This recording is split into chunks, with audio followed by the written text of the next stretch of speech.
Salam damai sejahtera bagi kita semua. Saya Pendeta Jandri Tumangger akan menyampaikan ringkasan pelajaran Sekolah Sabat yang berjudul Berdiri dalam Seluruh Kehendak Allah melalui program Ini Baru Terang.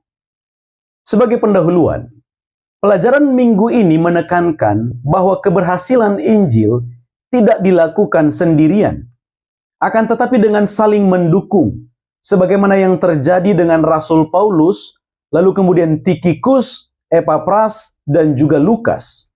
Bahkan Paulus juga melatih anggota jemaat untuk terlibat dalam pelayanan. Dia membangun hubungan dengan jemaat-jemaat, baik melalui kunjungan ataupun melalui surat yang dikirimkan.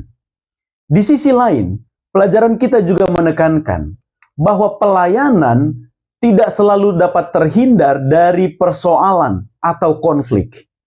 Perbedaan pendapat dan juga tantangan-tantangan yang ada dapat menyebabkan kesulitan dalam menyampaikan pekabaran Injil. Akan tetapi, umat Tuhan harus terus bertumbuh dalam kedewasaan rohani, agar pelayanan-pelayanan tidak terhalang sekalipun ada konflik atau tantangan yang terjadi. Mari kita perhatikan ringkasan pelajaran Sekolah Sabat berikut. Kita perhatikan tabel ini. Di bagian atas ada fokus, ada konflik atau tantangan, dan juga ada strategi yang digunakan. Kita masuk ke pelajaran di hari Minggu. Konflik atau tantangan yang terjadi. Di pelajaran hari Minggu disoroti bahwa pelayanan memiliki wilayah yang luas. Bahkan Rasul Paulus menempuh perjalanan sekitar 21.565 km dan mayoritas perjalanannya ditempuh dengan berjalan kaki. Dan tantangan yang lain adalah Rasul Paulus kerap berada di dalam penjara. Itu tantangan atau konflik. Lalu bagaimana strategi yang digunakan untuk mengatasi situasi ini? Yang pertama, Paulus menggunakan tim. Dia merekrut Tikhikus, Onesimus, atau beberapa yang lain untuk melayani. Jadi pelayanan dilakukan dengan tim. Kemudian, Rasul Paulus terlebih dahulu menjangkau pusat kota, tempat yang strategis, agar jika kota itu sudah dijangkau dengan Injil, maka akan mudah untuk tersebar kepada kota-kota yang di sekitar. Lalu Rasul Paulus juga melatih anggota jemaat, oleh karena dibutuhkan tenaga yang lebih banyak, maka jemaat dilatih.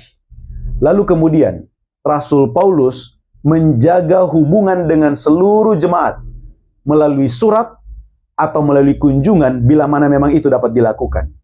Lalu, Rasul Paulus menguatkan semua rekan sepelayanannya. Dia juga menghibur dan memberi semangat kepada seluruh umat-umat Tuhan yang dilayaninya. Itu fokus pelajaran di hari Minggu. Sekarang kita masuk ke pelajaran di hari Senin. Konflik atau tantangan yang dihadapi. Ada ketegangan antar kelompok, antar Yahudi dan non-Yahudi. Ada kekecewaan juga yang terjadi oleh karena kurangnya dukungan dari Kristen Yahudi ketika itu. Lalu tantangan yang lain juga, bagaimana membuat jemaat dapat merasa terhubung satu dengan yang lain, sementara tempatnya berjauhan. Lalu strategi yang digunakan adalah, pertama, Rasul Paulus menyampaikan salam pribadi kepada jemaat-jemaat. Lalu kemudian, Rasul Paulus ketika dia mengutus utusan rekan pelayanan, dia menyebut nama mereka, bahkan memuji rekan kerja mereka sebagai rekan kerja yang setia, pelayan yang setia. Lalu kemudian, Rasul Paulus memberikan rekomendasi kepada jemaat terhadap rekan pelayanan yang datang menemui mereka. Mengapa ini perlu dilakukan? Oleh karena konflik yang terjadi di jemaat, maka Rasul Paulus menggunakan strategi ini agar jemaat merasa bahwa mereka dihargai, mereka saling mengenal, terjadi persatuan, terjadi juga penerimaan satu dengan yang lain. Mereka akan dapat saling percaya, oleh karena mereka sesungguhnya satu dalam pelayanan. Itulah tujuan yang ingin Rasul Paulus capai lewat strategi menggunakan salam dan juga mengutus rekan sepelayanan. Itu fokus pelajaran di hari Senin. Sekarang kita masuk ke pelajaran di hari Selasa. Konflik atau tantangan yang terjadi. Umat-umat Tuhan kehilangan fokus tujuan. Kemudian yang kedua, iman yang belum dewasa. Apa strategi mengatasi situasi ini? Pertama, Rasul Paulus mengingatkan agar umat-umat Tuhan fokus pada tujuan rohani yang jelas. Bahkan dalam tulisan-tulisannya juga, Rasul Paulus katakan Umat-umat Tuhan harus berdoa dengan sungguh-sungguh, teguh, sempurna, dan lengkap. Dan pesan itu juga disampaikan oleh rekan-rekan sepelayanan Rasul Paulus. Lalu kemudian, Rasul Paulus dan rekan-rekan membina agar kedewasaan iman umat itu semakin bertumbuh. Itu strategi yang digunakan. Itu untuk fokus pelajaran di hari Selasa. Sekarang kita masuk ke pelajaran di hari Rabu. Konflik atau tantangan yang terjadi. Umat-umat Tuhan lebih mencintai dunia. Contohnya seperti Demas yang sebetulnya adalah rekan sepelayanan Rasul Paulus. Lalu kemudian umat-umat Tuhan juga tidak melakukan persiapan untuk kedatangan Tuhan. Apa strategi yang digunakan? Pertama, Rasul Paulus mengingatkan agar kita semua berhati-hati dan berjaga-jaga sambil berdoa. Lalu kemudian, kita harus tinggalkan kefasikan. Kita harus hidup dengan bijaksana, adil, dan beribadah. Lalu kemudian kita harus hidup suci dan saleh. Lalu kita harus bertobat dan membuka hati kita untuk Kristus. Situasi ini akan menolong kita untuk bersiap menyambut Tuhan yang akan datang.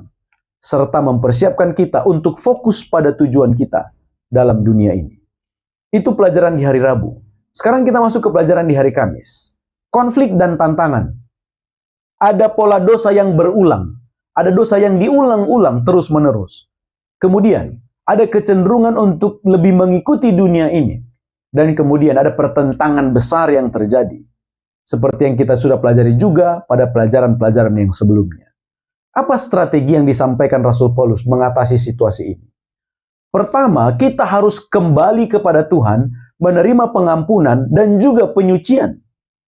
Agar kita tidak lagi mengulang dosa yang sama. Lalu kemudian, kita harus bertobat dan berbuah. Kemudian kita harus hidup sesuai dengan kehendak Allah.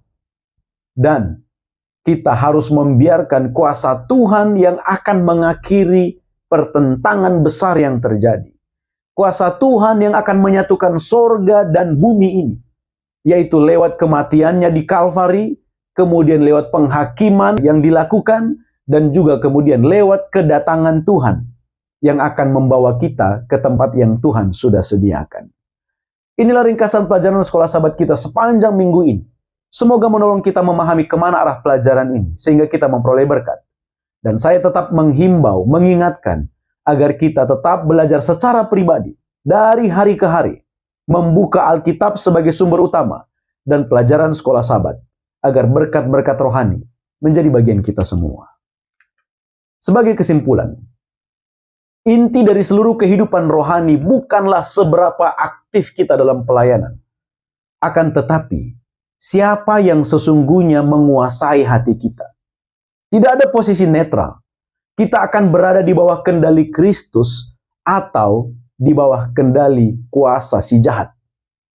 Kelalaian untuk tetap terhubung dengan Kristus akan membuat kita perlahan menjauh dan kehilangan arah rohani. Oleh karena itu, kita harus hidup terus-menerus dalam hubungan yang nyata dengan Kristus. Setiap hari, bahkan setiap saat, kita dipanggil untuk menyerahkan diri kita, menjaga persekutuan yang hidup dengan Tuhan, dan berjalan bersama dengan Tuhan. Karena hanya dengan demikianlah, kita akan tetap dapat berdiri teguh, dan ketika Tuhan datang, kita akan ditemui dalam keadaan setia dan berpengharapan. Ini baru terang.